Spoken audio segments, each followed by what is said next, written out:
বাসায় পটল রান্না করলে কেউ খেতে চায় না। আজকে আমিও দেখব কিভাবে পটল না খেয়ে থাকে। হ্যালো এভরিওয়ান, আসসালামু আলাইকুম।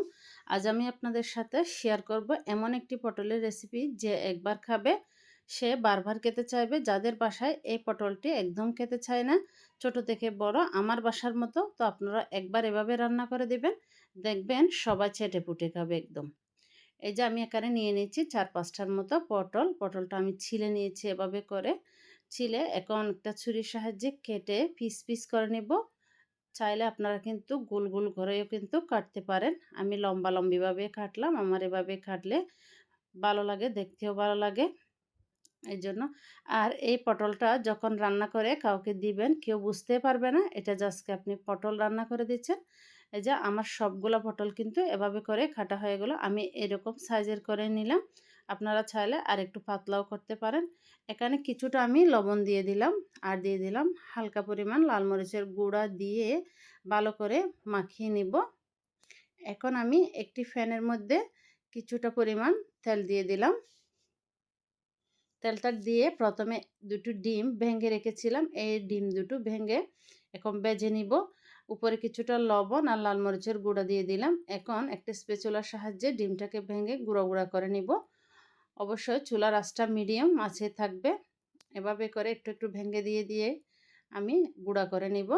তবে 2 মিনিটের মতো ভেজে কিন্তু এই ডিমগুলো আমি নামিয়ে নিব।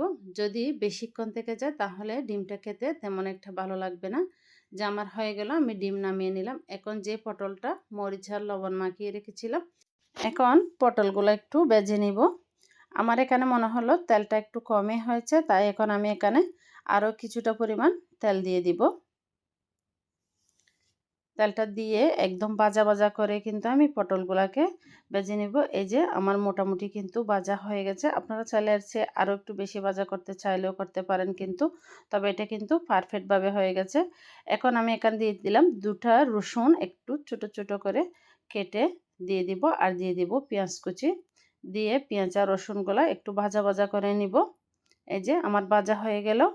ভাজা হয়ে গেলে এখানে আমি এখন দিয়ে দিব সেই ভেজে রাখা পটল আর ডিম দিয়ে ভালো করে মিশিয়ে নিব। এখানে আমি কোনো লবণ ব্যবহার করব না, কারণ আমার ডিমের মধ্যে অলরেডি লবণ দেওয়া আছে আর পটলের মধ্যেও লবণ দেওয়া আছে। এখানে আমি দিয়ে দিলাম অল্প পরিমাণ ভাজা জিরার গুঁড়া। এই জিরার গুঁড়াটা অবশ্যই দেওয়ার চেষ্টা করবেন। আর দিয়ে দিব 1 চামচের মতো টমেটো সস।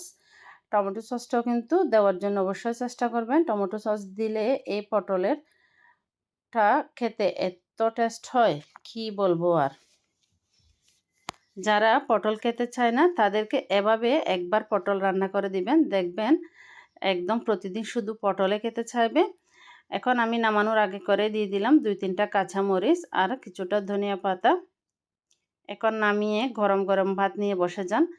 এরকম খাবার দেখলে খেয়ে ভাত না খেয়ে থাকতে পারে বলেন তো? সাথে যদি হয় আর একটু লেবু, তাহলে তো খেতে অসাধারণ। আজকে এই পর্যন্ত। আল্লাহ হাফেজ।